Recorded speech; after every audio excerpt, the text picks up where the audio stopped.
Welcome back, Cult Lords fans. Here to start our series reviews of The Last of Us, starring Pedro Pascal as Joel. And this is my colleague Dane. This is my partner in crime, JR. And we're both fans of zombie genre. However, we do have to make a disclaimer. Neither one of us have ever played the game. So we do not know the lore and the world of The Last of Us. So everything we see on the screen is new to us, and we are just experiencing it for the very first time. Our virgin ears and eyes are seeing it for the first time. That's right. So it was kind of cool because it was on last night, Sunday. Mm-hmm. And I was texting Dane right before it came on. I was like, man, I feel the anxiety. I feel a little nervous. And I knew it would happen because... You should sniff some glue. Oh, we'll sniff a little glue for the stress. This week I need to stop sniffing glue. God. But I was feeling the anxiety because whenever you watch a zombie movie or a zombie series and it's at the very beginning and life is good, but you know it's going to get bad... I kind of tense smile up. Goes to. Well, I agree with you. I tense up because I immerse myself into the situation, and I empathize with the characters, but I try to imagine what it would be like to live through this. Yeah. So I agree with you. I mean, Fear the Walking Dead did a great job with their beginning intro too, and in fact, much longer than this one. I have to say, they realized it. But we should point out this is major spoilers. Yes. Coming in. Yes. What else would we like? We would like subscriptions. We would like your likes. Mm-hmm. And then we always will want you to hear your comments on what you thought of this episode. Yeah. If you were a game player, maybe there was some Easter eggs in there or something that we missed. Trolls are welcome. You don't have to be a troll to tell us what's going on. We're admitting to you up front, we don't know this world. So if we look ignorant, it's because we're watching it for the very first time. And that's why we want our educated viewers to educate us. Is this show about zombies, by the way? Yes. So Dane, what did you think about how this actually opened up in 1968? Well, they did a great job with that because they really explained, and I read this was not in the video game. This was not in the video game, right? Yeah. They read that they went out of their way to explain what the origin of this particular fungal... So this is a fungal, or what do they call it? Anyways, I don't remember what the formal term is. Like a virus, or like a fungal pandemic. Yeah, it's not a viral where the body will eventually take it over. Funguses have been known for killing ants and controlling them for centuries. It just never crossed into humans because it couldn't live above 94 degrees. And there's a type of fungus that they didn't mention it in this, but I've seen it in Joe Rogan's podcast. Oh. A fungus that will take over the mind of a mouse and take their fear of cats away. Oh. So then they will just go up and let the cats eat them, and then that's the way the fungus then invades the cat. Oh, wow. Yeah, so, they hinted at something like that. Yeah. But unfortunately, or fortunately for the human race, it's never crossed over to us. It's always been more lower level animals. Yeah. But they kind of implied if the climate gets up to a certain point and the fungus starts adapting to this much warmer climate on average, then... It could go into humans. It could go into humans. Now, of course, they ignore the fact that, what about the tropical zone, which is always up in that temperature? What, the fungus never lives there then, I guess? I mean... Hey, man, you gotta take some science and take some liberty to make your story work. I thought it was interesting, 1968, and then to 2003, and we start the story. Yeah. Right? Yep, now it's to 2003.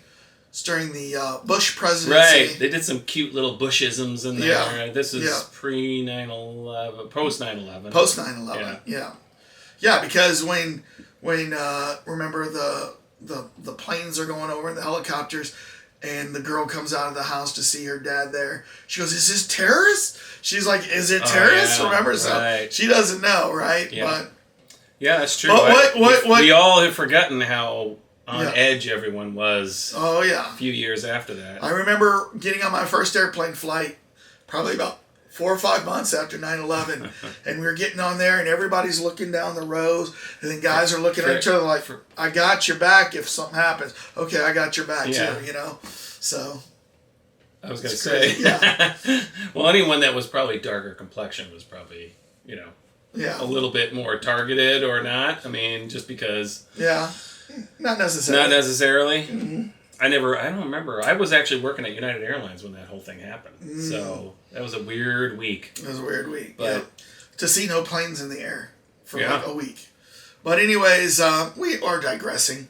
So, but yeah, I thought the opening was cool to explain it and kind of the setup. Because, you know, in The Walking Dead, you never know like how this virus came about, right? Right. You know, people don't know. And technically, you didn't even see it come out because he wakes up and it's already happened. Right. Fear the Walking Dead went all the way back, but then it was like 4 or 5 episodes. But even they don't know, like, how did everybody get it? Yeah, that's true. That's a good point. I never thought about that. They had no idea. This one, they know for sure. They know where it came from. They just have no and options. How it happened. Yeah. So, but what was cool was, so you see Pedro Pascal. His character's name is Joel, and you know he's got. They never said like. He's a construction worker. But they never said, and maybe I missed it, but like who the mom is of his daughter. Yeah, right. They never said. Is the daughter adopted? Is the mom dead? Yeah, I mean they really wanted to hit home that. He had a very strong relationship with his daughter, so they actually gave her kind of the run of the entire first, like the first 2003 before the pandemic, because she's at school, right. She's at home, she's at the neighbor's house. She was the main character of Act 1, right, of this episode. She's there when the old lady in the background starts. Yeah, and you know what's sad? I felt bad for the dog. You've seen the trailers. I've seen the trailers. Mm-hmm. You know that this daughter is not part of the future. Oh yeah, right. So you knew she's probably gonna die here, right? So like I have that in the pit of my stomach, like knowing, oh my gosh, she's gonna die. And then his brother, who calls him from jail, right? And then he goes to pick his brother up and bring him back. You don't see that guy in the trailers, so you're like, this guy's probably gonna die, right? Mm. And in fact, what happens is they go through the whole. You know, things are hitting. Everybody's trying to escape on the highways. It's at night. You know, police cars are going everywhere. They're taking shortcuts. They finally make it into like a small town. The streets are going nuts. Right. They can't, you know. People burst out of the movie theater in front of them. Yeah. I don't know how that guy avoided hitting anybody, though. Yeah. I mean, there was no way. He was like, even driving like 30 miles an hour. People were like running in front of him the whole time. And at that point, I think people would try to avoid hitting people. Right. Because they still don't know what's going on. They don't know how dire it is. Hey, whatever this is could be, you know, over in 2 weeks. And if you just go running over people willy-nilly, you know, there's still you could be charged for crimes. Government is still in place. Yes. And so they don't know what the implication is. Because you're right. When they were backing out, I'm like, why isn't he just hauling ass out of there? But they don't know what's going on. I mean, it was just... I was kind of surprised that nobody ran out of there, jumped in the car with them. Right. Like they weren't attacked. Right. But I don't know. Well, and I kind of wondered, where are they going? They're telling everybody, go into your house, lock the doors, like the neighbors. Like, why aren't they doing it? What was their plan of where they were going to go? I think they were going to go down to the river down to Mexico or something, they were going to try to get out of the area because they were just too... I think they were trying to get into the country. Yeah. You know, basically. And on a quarter tank of gas. Yeah, right. Well... Somebody didn't plan appropriately. Yeah. They already set up. Didn't plan because he forgot to get his own birthday cake, so they didn't set. They already remember. You know, there was a lot of things that they kind of showed him being a little on the irresponsible side at the beginning, at the very beginning. Yeah, but you know what? Like He's not dude. Filling up on a tank of gas, you don't expect what's going on here. But anyway, so they take off. They're in that town. They have to get out because. Their car gets crashed into, or no, actually, the plane. The plane hits, and then something flies into their car. Oh, remember? And knocks them out. And knocks them out. They're upside down. That's right. A giant. Yeah, they're outside. Well, that's what happened. Was it they were upside down, or did they get hit by something else and they were knocked upside down? But anyways, they were knocked upside down. Something like that. And they get out, and the brother takes off one way. They all get out, and they're walking around. Because he's on the other side, and there's like a chain of cars. Yeah. So he can't get around. And so you kind of figure he's nowhere. And then they go off, and they're trying to get out, and then they get stopped by the military, and then the military are like, who the hell are you? And he shoots. And luckily, Pedro Pascal gets up, and, he's okay, but... the brother happened to be there and shot the military guy. Yeah. So he gets up, but when he goes over to his daughter, she's been hit, and she's obviously going to die. I think she died right there. Yeah. Right. But he's telling her, you're going to be okay. You're going to be okay. But really, she's not going to be okay. So she dies, and he goes into a crying mode. But then it shows 20 years later, right? It's 2023. Yeah. So it just says 20 years later. Right. And it shows the cityscape of Boston. Yep. Totally destroyed. This boy, just kind of... Shuffling in. You're like, is he, infected or whatever? Well, I didn't even think of that. I mean, I wasn't 100% paying attention, by the way. I mean, because I was doing something else at the time. But when that startled me, because I saw him it's a kid walking up, and then they check him, and it comes up red. And I didn't realize really what was going on. Right. And then let's just give you a shot. So I actually got caught off guard when he shows up later and they throw him in the fire. Yeah, well, I actually had to watch it a second time because I'm like, I didn't realize he showed up red. I thought they gave him a shot, maybe kind of a tetanus shot or something like that.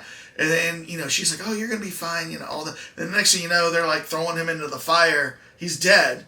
And I'm like, what? They just do that with everybody? But no, they don't do that with everybody. He tested positive for the fungus. Yeah, you find out. So, it was very subtly and a well-done scene because you were kind of thinking everything's fine and this is just a survivor, and then all of a sudden he shows up later. So I actually rewound back to the scene later and watched that. Mm-hmm. And then I'm like, because later on they show the using thing, the same device gun. again. Device. She's she's infected! Yeah. So now, it looks like I don't know where they were to start off, but I did not think it was on the East Coast because they're talking about going to Mexico. Do you remember that? Yeah. So I thought they were in the Midwest, maybe in Texas even, and then all of a sudden he's in Boston? Yeah, I did. They just skipped way ahead there. But, it is possible. I mean, maybe. Well, they move. And actually, maybe that was the Canadian border. Maybe he was up more north and he was going to go north into Canada. No, they specifically said, because I watched it twice. Mexico? Oh. We could go to Mexico. Well, so to your point about that, so the whole thing is it's obvious now when they get to 2023 because they've jumped in. It's not like him introducing. He's doing odd jobs. He works for the military. He does illegal things. He does all these other things. But he's there doing things established as a I don't think he works for the military, though. Yeah, he's doing... Well, remember that soldier? He'll do odd that's jobs. his side drug job. But But he does a lot of side jobs. Yeah. And so... There was something where he did something regular for the military, not the drug running job, and then he was helping out other people. So he has kind of legit things and under the table things. Yeah. So, but meanwhile, he's got a partner, obviously not his wife, but I guess they become girlfriend, boyfriend because he lays down and she gets in the bed next to him. But she was beat up trying to sell a battery and all this stuff, but. What you learn is, they've been planning on trying to get away. And what I couldn't recognize is they were talking about a contact they wanted to meet up with. Mm-hmm. Was it his brother? Or was it some other contact? I don't know. Because, his brother was standing right next to him as his daughter died. He had just shot the guy. Yeah. And then they go... I watched it twice. So then they go to Boston 20 years later. His brother's not with him. So is his brother Tom? Something like that? So I think you are right. I think it's his brother that's out there and he's out in the wild. Yeah. I think they made a point of that. And he's like, we got to get out there. Yeah. And we're skipping a little bit here, but remember they introduced the girl for the first time. Right. What's her name? Not Tess. Ellie. Yeah, it's Tess, right? Ellie. Is it Ellie? Oh, Tess is his girlfriend. Tess is the girlfriend. Yeah. So, they introduced Ellie for the first time in the military's holding her, but they don't really show why. Well, is it the military or was it this underground insurgency? They had a name. Well, that was the woman that showed up to free her after the fact, right? Okay. Because remember there was a big gun. They stumble into that and there was like gunfight all over the place, and then they find the two of them are there. You know.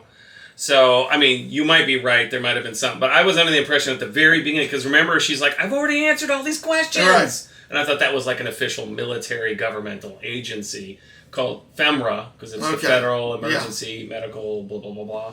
That's management what it's called. Management. Whatever. And so but they do find this Bella and this group.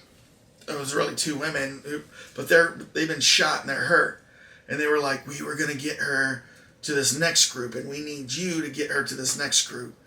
She's very special, and they don't mention at the time why she's special, and they don't even ask, well, what's so special about her? They're like, okay, we'll do that, and then they were supposed to get like paid.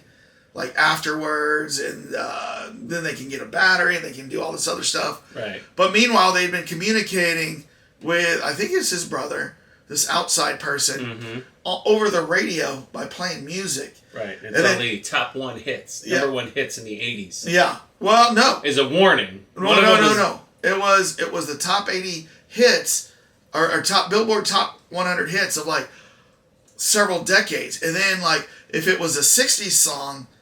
It meant something. If it was a 70s song, it meant something. And then if it was an 80s song, it meant like danger. Right. Right? So they must have been listening to this, and they'd always get a 60s song. But they'd had to look up what the song was. Like, Purple People Eater. Let's go see what year was that. Oh, that was in the 60s, right? Right. Okay, that means this. But the girl comes in and cracks the code like immediately just by looking at the little cheat card in the book. Remember? She's like, so 80s song, that means, we can go, but they're waiting for the music to come out, right? Yeah.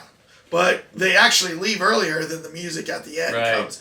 It's an 80s song. Right. Which means danger. Depeche Mode, but coincidentally, it was never number one. Oh. They figured it fit too perfectly. I don't think it was top one. It was top 100 songs. No, it was top. Every year. It was the top number one song that year. That was the catch. But I thought the book said top 100 hits of every year. Yeah. Never Let Me Down Again is the song. Okay. Well, oh well. They take off. They leave the city of Boston, which is in ruins. Yeah.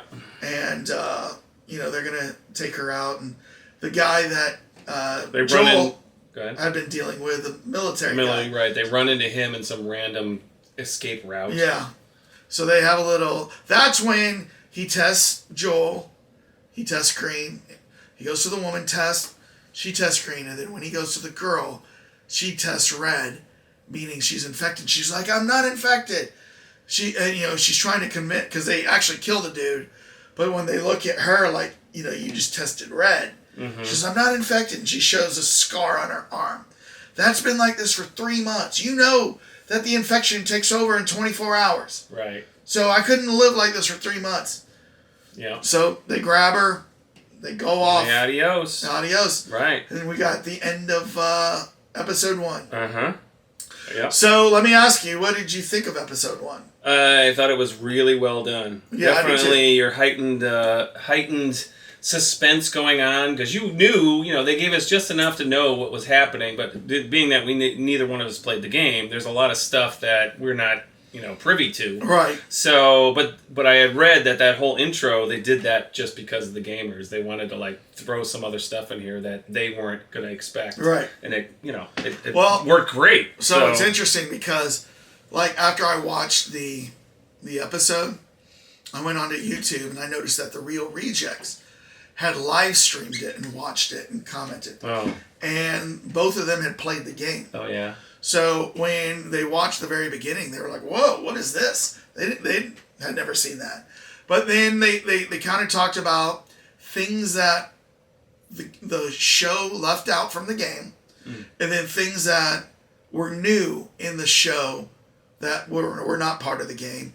But it was just kind of interesting. But they said that they did an amazing job with it. Mm-hmm. So they were very... It moved fast. Yeah. Great soundtrack. All the acting was top-notch. I mean, you definitely felt that whole thing with Pedro Pascal at the end when the new girl, what's her name? Tess. Tess? No, Tess is the girlfriend. Oh. What's the... Who? Isn't Tess his girlfriend? Ellie. When Ellie's about to get shot by the military, he just goes after the military guy because he's remembering his daughter. Does a flashback. And so there's a total daughter-father connection going on there. Yeah. Now, I did find Ellie a little annoying. She was like hell of annoying. Non-stop. Like when she wanted to stab him with a knife and right. all that. That part I was like, okay. Yeah. Maybe turn it down a notch, because I kind of felt that was much more video game-ish. But you know what? That's what a teenager would be like, probably. Yeah. I thought they were trying to play homage to how she is in the game. Oh, I don't even know. A little bit too much. But we'll see. Yeah. Hopefully they'll tone it down a little bit, because it's like, come on, these people are helping you. You're going to fight them the whole time? Yeah. Well, I don't know. But I guess maybe they were trying to show there's a huge difference between his original daughter and the new daughter, and they're trying to break ground there. But or, trying to establish the bridge that they have to overcome to trust each other. And the creep factor was up there when they find the grandmother next door with the stuff coming out of her mouth. Or when they were like going through the bowels of that building and then they put the flashlight on that fungus guy in the wall. Right. I did a little jump scare there, you know what I mean? So that was good because they established how it starts and how it ends. Right. Because I guess that's what ends up. They just completely... The fungus takes over your entire body and you just fall apart. Yeah. So I thought that was awesome. I mean, we haven't technically seen any full-on zombie yet. We're still in the running around phase. Well, we did see the beginning parts, like when they were in that town in the beginning, and like you would see the guy like feeding on the neck of somebody, and he would like look up. Remember, he chased him through that building before they finally got out. So you see that early stage of the zombie. But yeah, there's still a lot more of the lore I want to learn. Like as far as like how they... So does that bite infect them? Like in like normal zombie lore, does that transfer the fungus from one human to another as the bite? And then, or can they just get infected if they have a cut? And it, we got spores. There's so much of this lore see. That we need to learn, compared to what we've seen previously, because this is a different type of zombie outbreak. It's a fungus-based outbreak. So cool. Yeah. Well, I'm looking forward to the next episode. I am too. Well, tell us what you think, Cult Lords fans. Right after you go down and hit subscribe. We're going to be doing this every week. So hope to get this out every Wednesday for you to view. What are you waiting for? Watched the most recent episode of The Last of Us. If you haven't seen it before, go on the journey with us on all 9 episodes. And then if you have played the game before, help us out as we go along and educate us. So but don't spoil anything. But don't spoil anything. Then go down and hit the after you hit the subscribe button, hit the like button. We always need to get to double-digit likes. And then tell us in the comments what you thought about this episode. What made it good for you? What was a scary part for you or made you think of something? Or what was an Easter egg you picked up? Maybe there was an Easter egg that we missed. So we'd love to hear that from you. And Dane, I want to hear something from you. Help calm our minds after that anxiety. Well, I think the best thing to calm your mind is whip out your DVD of Curtis and Viper 2. Oh, yeah. That was the... and make sure it's the one with the deleted scenes. Yes, that was the movie that she picked up for him, yeah. And peace out.